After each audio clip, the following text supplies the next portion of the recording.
Nous allons sécher les bananes dessert. Après, on va les rendre en poudre pour pouvoir garder à chaque moment qu'on en a besoin.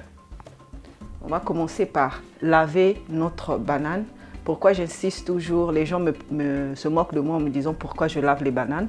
Je lave les bananes simplement parce que quand on coupe avec le couteau, les microbes ou bien quelques impuretés qui se trouvent sûrement sur la peau de la banane, en coupant, ça va rentrer dans la banane. Donc je préfère, comme on va donner ça aussi aux enfants, pourquoi pas les rincer, donner un petit rinçage et faire, pourquoi pas. C'est simple.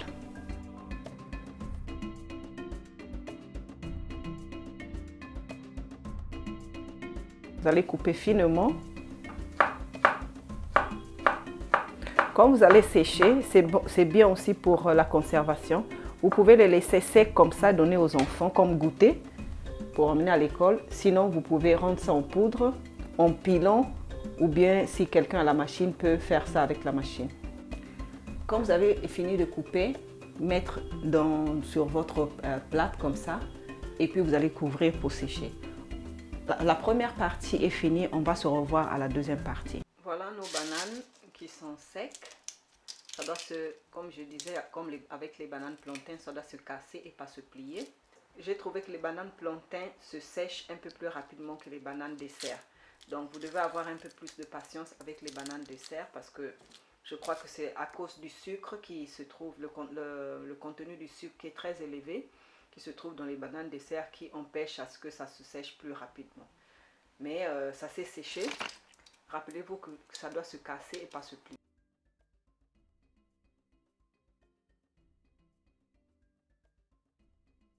Je trouve que avec la banane dessert, c'est un peu plus difficile de faire en poudre. Mais si ça se sèche très bien, ça va être possible.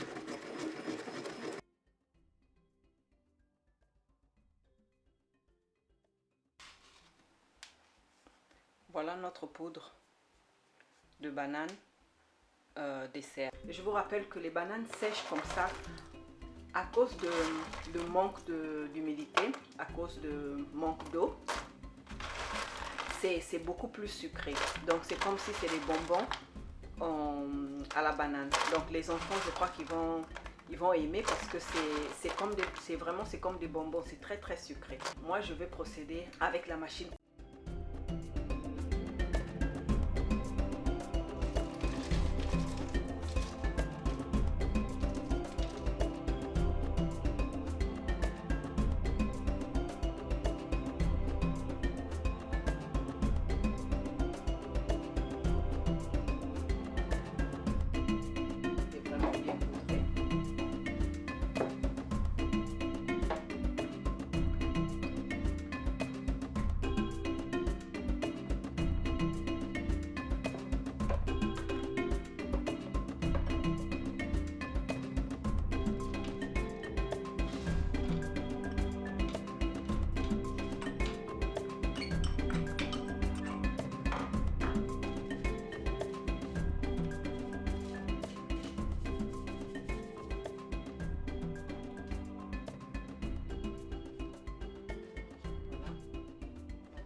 Utilisation,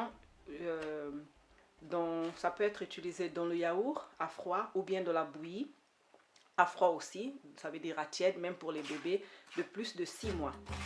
Donc vous pouvez utiliser ça avec le céréales de riz. Quand vous allez cuire les céréales de riz pour les bébés, comme vous savez que la température normale qu'un bébé doit prendre la bouillie, pas chaude mais tiède, vous pouvez mélanger la poudre de banane aussi. Alors ici notre poudre de banane, après avoir passé ça à la passoire pour mieux poudrer, je vous conseille tout de suite de mettre ça dans un récipient que vous avez écrit ce qui est dans le récipient, vous avez écrit la date de préparation et la date de péremption parce qu'avec l'air libre a tendance encore à faire des grumeaux.